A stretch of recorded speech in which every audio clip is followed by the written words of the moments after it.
are on the ground in Malaysia to assist these peace efforts. یعنی کہنے کا مطلب یہ کہ یہ جو میٹنگ ہوئی ہے ابھی کمبوڈیا اور تھائی لینڈ کے پرائم منسٹرز کی ملیشیا میں، جس میں ملیشیا کے پرائم منسٹر انور سادت صاحب بھی تھے، تو امریکن آفیشلز بھی بیٹھے ہوئے تھے. یعنی کہنے کا مطلب ہے کہ امریکی بھی اس معاملے میں بیٹھے ہوئے تھے تاکہ یہ جنگ جو ہے جلد سے جلد رکے. دیکھیے چاہے کسی کو یہ بات اچھی لگے یا بری لگے،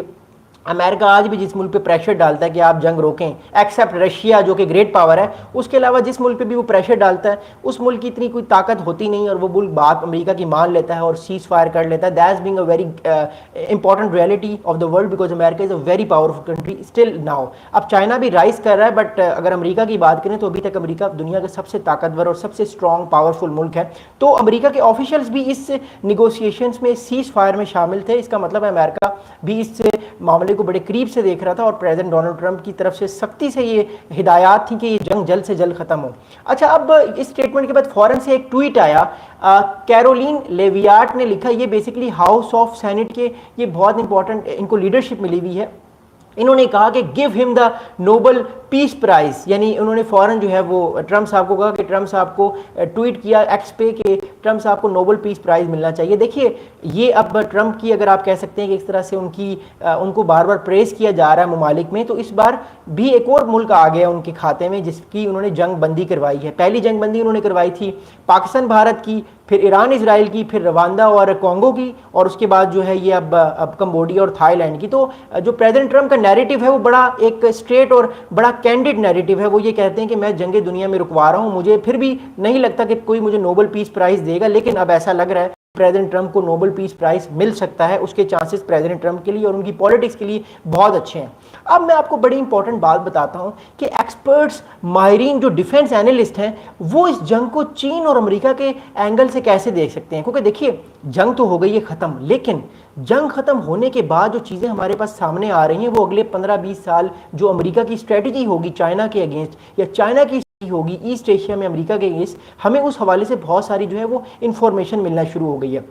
جو اس ٹائم ہمارے پاس جو انفارمیشن آ رہی ہے، کچھ اینالسٹ یہ کہتے ہیں کہ diplomacy around the war is partly a test of American and Chinese influence in south east Asia where Washington and Beijing are competing for dominance in military, economic and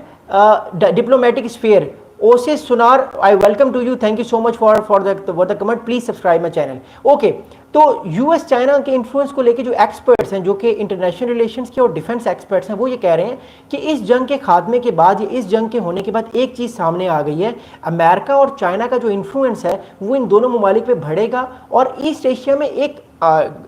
political dominance اور ایک economic dominance اور ایک military dominance, یہ دونوں ممالک چاہیں گے کہ ان دونوں کو اس طرح کی ڈومیننس ملے تاکہ آنے والے وقت میں یہ دونوں ممالک پورے ایسٹ ایشیا پہ رول کر سکیں. دیکھیے ایز آف ناؤ تو ایسٹ ایشیا بیک یارڈ ہے